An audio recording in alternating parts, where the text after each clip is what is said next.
Question, अपने बचपन के बारे में कुछ बताइए। मेरा बर्थ सिरसा में हुआ था, जो कि एक डिस्ट्रिक्ट है हरियाणा में।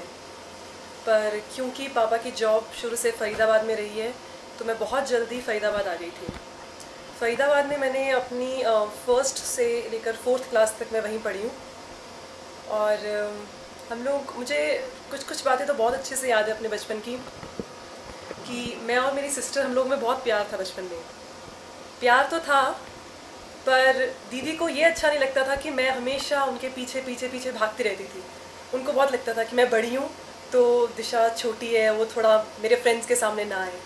तो मुझे अच्छे से याद है, मेरी बस में, हम लोग स्कूल बस में वापस इकट्ठे आते थे, तो वो मैसेज करते थे बाकी फ्रेंड्स को कि मैं अपने फ्रेंड के साथ उतर रही हूँ, तुम दिशा को मत बताना कि तुम्हारे साथ में वो उतर गई हैं, तो वरना वो रोने लग जाएगी। तो जब हमारा स्टॉप आता था तो मुझे लगता था कि अच्छा वीनस दीदी कहाँ है, मैं उतरूँ उनके साथ। तो पता चलता था कि वो अपनी फ्रेंड के साथ कहीं रास्ते में उतर गई हैं। तो मैं लिटरली रोते रोते घर तक वापस आती थी। फिर लेकिन ये बहुत बार होता था, वो उनको अच्छा नहीं लगता था, और मुझे लगता था कि बस मुझे दीदी मिल जाए तो मुझे और कुछ नहीं चाहिए। उनके पीछे पीछे पीछे पीछे भागती रहती थी मैं हमेशा। पर फिर फोर्थ के बाद हम लोग वापस 2 साल के लिए हम लोग वापस सिरसा में आए। हम लोग सिरसा में मैंने सिर्फ दो क्लासेस की, अपनी 5th और 6th। वहाँ पर जो स्कूल था हमारा, वहाँ पर हमारी गोवन टीचर्स होती थी, गोवा से आई हुई थी।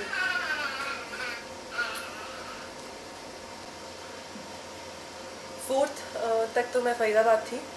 तो 5th और 6th में जब मैं दोबारा सिरसा में आई, तो वहाँ पर हम लोगों को गोवन टीचर्स मिली। हम लोग थोड़ा ऑ में रहते थे, क्योंकि वो मिनी स्कर्ट्स, इतने long nails, green nail polish, blue nail polish. ये तो मुझे याद नहीं कि वो पढ़ाती क्या थी, पर हाँ, मतलब ये था कि काफ़ी एटमॉस्फेयर हम लोग के स्कूल का बड़ा ज़्यादा मॉड रहता था उस टाइम पे। 5th और 6th में मुझे याद है, शायद कहीं ना कहीं मैं स्पोर्ट्स पर्सन हूँ एक्चुअली, तो सीट कहीं ना कहीं मुझे ऐसे लगता है कि वो सिरसा में ही हुआ था, क्योंकि हम लोगों का स्पोर्ट्स डे था। तो आई स्टिल रिमेंबर, मैंने फ़र्स्ट टाइम अपनी लाइफ का जो मेडल स्पोर्ट्स में विन किया था वो वहीं पे किया था। तो 100 मीटर हुआ, 200 मीटर हुआ, तो दोनों में मेरा सिल्वर मेडल आया। तो जब हम लोगों के प्रिंसिपल सर ने बेस्ट स्पोर्ट्स पर्सन का अवार्ड एक हमारी सीनियर थी उनको दिया, तो उन्होंने बोला अगले साल आप में से कोई और भी हो सकता है ये मेडल जीतने के लिए, ये अवार्ड जीतने के लिए। तो समहाउ कहीं ना कहीं वो इंस्पिरेशन मुझे तब से मिला कि मुझे जीतना है अगली बार as a best sports person का। मुझे याद है वो उस टाइम तो मैंने स्कूल छोड़ दिया वहाँ से, पर फिर मैं दोबारा फरीदाबाद में आई 8th क्लास में। तो एक दिन पापा घर पे आए, उन्होंने पूछा दिशा पीटी उषा बनोगी? मैंने कहा हाँ पापा बिल्कुल। तो उन्होंने कहा ठीक है, मैं स्टेडियम में बात करके आया हूँ और आप कल से ज्वाइन कर रहे हो। तो मुझे अभी भी याद है, 3 अगस्त 1997 में मेरा फर्स्ट डे था फरीदाबाद में स्टेडियम का। मैंने प्रैक्टिस शुरू की और उस साल स्कूल में मुझे बेस्ट स्पोर्ट्स पर्सन का अवार्ड मिला। तब मुझे वो बात याद आई अपने प्रिंसिपल सर की कि आप में से ही कोई स्टूडेंट हो सकता है। तब मुझे लगा एक्चुअली में कि आप मेहनत करो तो आपको फल ज़रूर मिलता है। फिर वो स्टार्ट हुआ मेरा एक स्पोर्ट्स का करियर वहाँ से, 8th क्लास 9th क्लास। फिर धीरे धीरे मैं हॉस्टल में आ गई, जलंधर में हॉस्टल में आई मैं। पापा का एक्चुअली शुरू से ही सपना रहा है कि मुझे वो स्पोर्ट्स में देखना चाहते थे। हमेशा उन्होंने कहा है कि बुक्स को मत इतना हाथ लगाओ, बुक से दूर रहो। मेरी बुक्स छुपा देते थे, मुझे पढ़ने नहीं देते थे। कि मुझे अभी याद है, उन्होंने एक कंडीशन लगाई एक बार कि दिशा मैं तुझे बिल्कुल पढ़ने नहीं देता, अगर तू अभी भी क्लास में फर्स्ट आ गई तो मैं तुझे हॉस्टल भेज दूँगा। तो मैंने कहा पापा ये मेरा प्राइज़ होगा या मेरी पनिशमेंट होगी मुझे हॉस्टल भेजना? कहते नहीं, पर तू फर्स्ट आ जा फिर मैं तुझे हॉस्टल भेजूँगा। आई थिंक वो अपनी तरफ से मुझे शायद यही कहना चाहते कि तू फर्स्ट मत आ तो तू यहाँ रह सकती है। पर अनफॉर्चुनेटली मैं फर्स्ट आ गई क्लास में एज़ यूजुअल, तो उन्होंने मुझे हॉस्टल भेज दिया 9th में जलंधर। क्योंकि वो भेजा भी इसीलिए क्योंकि वो बहुत कमिटेड एक स्कूल है वहाँ पे स्पोर्ट्स की तरफ, बहुत डेडिकेटेड है स्पोर्ट्स की तरफ। तो मैं जलंधर में स्पोर्ट्स खेलने के लिए मेनली जलंधर में मैंने एडमिशन लिया। तो आई स्टिल रिमेंबर, मैं अपने स्कूल के बाहर खड़ी थी और वो गवर्नमेंट स्कूल था और अब तक मेरी हमेशा से पढ़ाई CBSE में रही है। तो उस बिल्डिंग को देखकर मैं थोड़ा शॉक्ड रह गई। मैंने कहा पापा मैं गवर्नमेंट स्कूल में नहीं पढ़ूँगी। तब तक कुछ ज़्यादा आइडिया नहीं था कि कैसी क्वालिटी होती है गवर्नमेंट स्कूल्स की या कैसी, मुझे कुछ नहीं पता था ज़्यादा उसके बारे में। पर मुझे ऐसा लगता था कि CBSE स्कूल्स ज़्यादा अच्छी क्वालिटी शायद प्रोवाइड करते हैं। तो पापा ने मुझे कहा कि नहीं बच्चा, कुछ पाने के लिए कुछ खोना पड़ता है, और स्पोर्ट्स उनके लिए एक ऑक्सीजन है।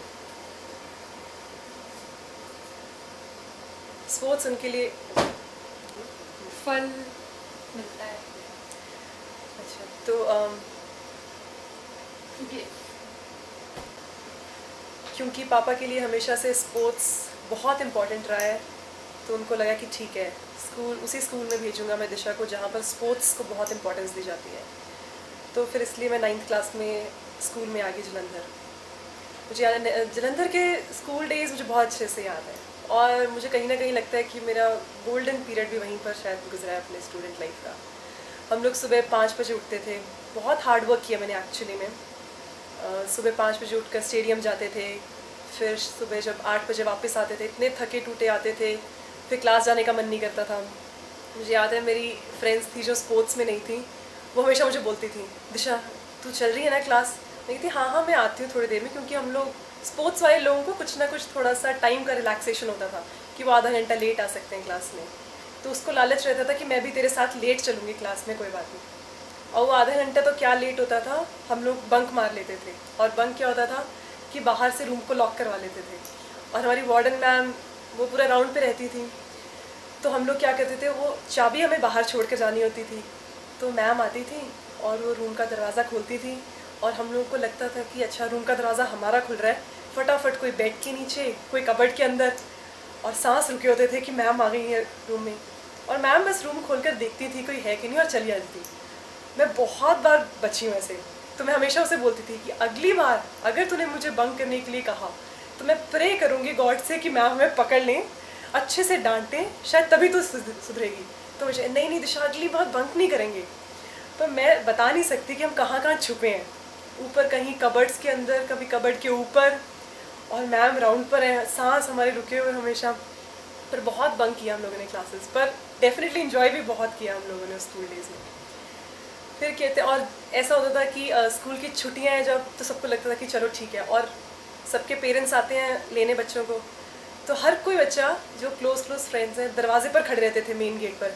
अच्छा तेरे पेरेंट्स आ रहे हैं तो क्या पार्टी देकर जा रही है? वो खुद तो चली जाती थी घर पर हम सबको सामने एक राजू स्वीट वाला था, पूरे बच्चों को ट्रीट देकर जाता था। ये कहीं ना कहीं एक अनसेड कन्वेंशन था कि किसी के पेरेंट्स आए हैं तो सबको ट्रीट देकर ही जाएगा वो पर्सन। तो ऐसे ही इसलिए जिसके पेरेंट्स पहले आते थे उसको सबसे ज़्यादा लोगों को ट्रीट देना पड़ता था, और जिसके पेरेंट्स सबसे एंड में आए हैं उसको किसी को ट्रीट नहीं देना पड़ता था। तो सब लोग कहीं ना कहीं अंदर प्रे कर रहे होते थे कि मेरे पेरेंट्स सबसे एंड में ही आए पर फिर भी वो अपने आप में एक बहुत ब्यूटीफुल मेमोरीज़ है हम लोगों की। तब तक बहुत गुस्सा भी करते थे, कहाँ फंसे हुए हैं, कहाँ सुबह से लेकर शाम तक, कहाँ इतनी प्रैक्टिस करते हैं, इतना पढ़ते हैं, हम तो स्कूल छोड़कर चले आएंगे। तो जब भी छुट्टियां होती थी ना, हमें जो याद है हम लोग रिक्शा के ऊपर बैठकर जब स्कूल को बाय कर रहे होते थे कि हम लोग जा रहे हैं हॉस्टल, हम पीछा छूटा 2 महीने के लिए, पर मिस भी बहुत करते थे उन 2 महीनों अपने स्कूल को। पर ये होता था कि वापस तो 2 महीने बाद उसी स्कूल में आना है। और सर्दियों में बहुत अच्छा होता था। सर्दियों में हम लोगों की स्पोर्ट्स प्रैक्टिस 11 बजे होती थी, तो किसी का सुबह सुबह मन तो नहीं करता सर्दियों में उठने का, पर हम लोग उठते थे। और मोटिवेशन क्या था हम लोगों का कि सुबह 5 बजे उठेंगे, स्कूल के बाहर ही बिल्कुल एक बहुत सी चाय वाला होता था, 2 राउंड लगाएंगे थोड़ा रनिंग के, बाहर से चाय लेकर आएंगे, साथ में मट्ठियाँ खाएंगे। और वो इस लालच से हम पूरे स्पोर्ट्स वाले एक्चुअली में उठते थे, बाहर जाकर चाय पीते थे, मट्ठियाँ खाते थे और फिर से आके सो जाते थे कि चलो 11 बजे प्रैक्टिस पे जाएंगे। वो चाय का इतना स्ट्रॉन्ग मोटिवेशन मुझे लगता है शायद वो अभी भी कंटिन्यू है कहीं ना कहीं, पर बहुत अच्छा लगता है हम लोगों का। हम लोगों की एक सीनियर थी, उनका घर पास में था, तो अगर कुछ और नहीं तो हम एटलीस्ट रनिंग करके उनके घर चले आते थे।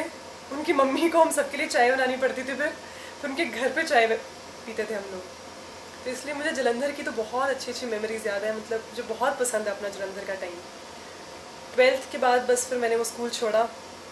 बाकी सब लोग 12th के बाद वहीं पर कॉलेज में एडमिशन लेते हैं जिनको स्पोर्ट्स कंटिन्यू करना होता है, पर फॉर सम रीज़न्स मैंने स्पोर्ट्स कंटिन्यू नहीं किया, अपना एथलेटिक्स कंटिन्यू नहीं किया। फिर मैं दिल्ली आ गई गार्गी कॉलेज, और फिर मैंने उसके बाद तो क्रिकेट अपना लाइफ स्टार्ट किया। बट ये था मेरा फर्स्ट से लेकर 12th तक का एटलीस्ट अपना बचपन का सफ़र। उसके बाद तो कॉलेज में तो आप एडोलेसेंट हो ही जाते हो। फिर 12th के बाद मैंने क्रिकेट ज्वाइन किया, क्रिकेट में भी खेला। कॉलेज की अपनी डिफरेंट मेमोरीज़ हैं। स्कूटी पर हम लोगों की ट्रिपलिंग होना, दिल्ली में बिल्कुल अलाउड नहीं है ट्रिपलिंग, पर हम लोग 3 फ्रेंड्स एक छोटी सी स्कूटी पर बैठकर बहुत घूमते थे दिल्ली। अगर किसी पुलिस वाले ने रोकना भी चाहा तो दूर से ही कि सर प्लीज़ करके, और फिर स्कूटी कभी रोकते नहीं थे हम लोग, ना ही तो कभी हेलमेट पहना, which is actually wrong, rules के ख़िलाफ़ है। पर फिर भी हम लोगों ने कहीं ना कहीं सेफली चलाकर हम लोग पहुँच गए यहाँ तक। पर कॉलेज डेज़ में हम लोगों ने काफ़ी इन्जॉय किया। क्लासेस भी ज़्यादा, क्लासेस तो कौन अटेंड करता है वैसे कॉलेज की, पर बचपन में सबसे ज़्यादा जो इन्फ्लुएंस आई थिंक मुझे किया है वो मेरे पापा ने किया है। वो सबसे ज़्यादा शायद नज़दीक रहे हैं मेरे दिल के, क्योंकि उनका और मेरा रिलेशनशिप अपने पूरे घर में सबसे डिफरेंट था। जितनी मेहनत मैंने अपने एथलेटिक्स में की है, मुझे लगता है मुझसे डबल मेहनत मेरे पापा ने की है एक्चुअली। मुझे अभी भी याद है, हम लोग अगर मुझे 4 बजे उठकर ग्राउंड में जाना होता था अपनी प्रैक्टिस के लिए, तो वो सुबह 3 बजे उठते थे, दूध गर्म करके मुझे पिलाते थे पहले 3:15 3:30, और फिर आधा घंटा सुलाते थे कि उठते ही रनिंग नहीं करने जाना चाहिए तो थोड़ा डाइजेस्ट हो जाएगा। तो 3:30 मुझे फिर सुला देते थे और ख़ुद वॉक करते रहते थे कि अगर उनको नींद आ गई तो शायद हमारा शेड्यूल मिस हो जाएगा। तो 4 o'clock मुझे उठाते थे। और मुझे भी याद है, पापा मेरी एक बात पे बहुत तारीफ़ करते थे उस टाइम कि मैंने बच्चों में बहुत आलस देखा है, पर मैं दिशा को सिर्फ एक आवाज़ लगाता हूँ और वो बेड से नीचे होती है और बस फटाफट एक्टिवली तैयार होना शुरू हो जाती है। और मुझे नहीं लगता कि शायद कोई एक भी दिन ऐसा रहा होगा कि मैंने अपनी प्रैक्टिस मिस की है उन दिनों। चाहे वो तूफ़ान हो, चाहे वो बारिश हो, कुछ भी हो, पापा मुझे खुद आते थे ऑफिस से लेने और मुझे लेकर जाते थे ग्राउंड में। बहुत थके होते थे, उनके फेस पे बहुत थकावट मैंने बचपन से देखी है अपने लिए, कि मेरे लिए वो सुबह उठे हैं, मुझे शाम को भी ग्राउंड लेकर जा रहे हैं, सुबह भी ग्राउंड लेकर जा रहे हैं। पर उन्होंने कभी कंप्लेन नहीं किया। मेरे साथ कंपटीशन पर भी जाते थे, अगर कहीं इंटर डिस्ट्रिक्ट जा रहे हैं, कहीं डिफरेंट नेशनल चैम्पियनशिप्स हो रही हैं, तो अपना ऑफिस का उन्होंने कभी इतना ध्यान नहीं दिया जितना मेरे एथलेटिक्स पर ध्यान दिया। कहीं ना कहीं मुझे हॉस्टल भेजने का भी उनका यही रीज़न था कि उन्हें लगता था कि वो मुझ पर बहुत कॉन्सेंट्रेट करते हैं और मुझे बहुत ज़्यादा उन्होंने अपनी लाइफ में टाइम दिया है, तो कहीं ना कहीं वो इनजस्टिस नहीं करना चाहते थे अपने बाकी बच्चों के साथ। पर उनका मेरे साथ बहुत डिफरेंट अटैचमेंट रहा है। मतलब मैं अपनी मुझे थैंक यू अपनी दीदियों का भी कहना चाहिए, जिन्होंने कभी इस बात को लेकर बुरा भी नहीं माना, क्योंकि बहुत एविडेंट था मेरे घर में कि वो मेरे लिए थोड़े बायस्ड हैं। कभी भी कुछ बात होनी तो सबको ये लगता था कि चलो दिशा ने कह दिया तो पापा बात मानेंगे, नहीं तो वो किसी और की बात नहीं सुनते थे। तो पता नहीं क्यों, शायद उनको स्पोर्ट्स से इतना प्यार था इसलिए मुझसे इतना प्यार था, या मुझे नहीं पता, पर उनका मुझसे प्यार अभी भी है, बहुत है।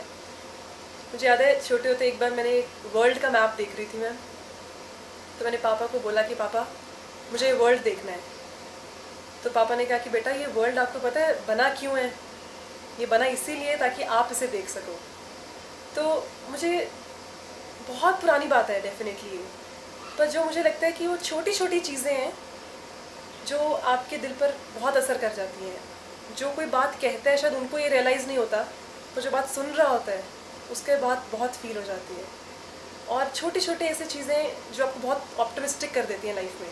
मुझे लगता है और कोई होता तो शायद इतना ध्यान नहीं देता, पर जिस हिसाब से पापा हर एक छोटी बात को इंटरप्रेट करते थे और हर सिचुएशन को उन्होंने जिस हिसाब से हम लोगों के सामने रखा है कि ये इसलिए हो रहा है ऐसा, हम लोगों को बहुत पॉजिटिव कर देता था। आप कोई भी सिचुएशन लेकर खड़े हो जाओ पापा के सामने कि पापा ऐसा हो रहा है, तो वो हमेशा उसमें से, वो कितनी भी नेगेटिव सिचुएशन क्यों ना हो, उसमें से कुछ ना कुछ पॉजिटिव ढूंढ के ले आते थे कि बेटा देखो ये इसलिए हो रहा है क्योंकि इसमें ये भलाई है। इसलिए शायद जितना पापा ने मुझे पॉजिटिव किया अपनी लाइफ में उतना किसी ने नहीं किया। इसलिए कहीं ना कहीं मैं पापा के साथ बहुत अटैच्ड हूँ और इसलिए उनका और मेरा रिलेशनशिप बहुत यूनिक है।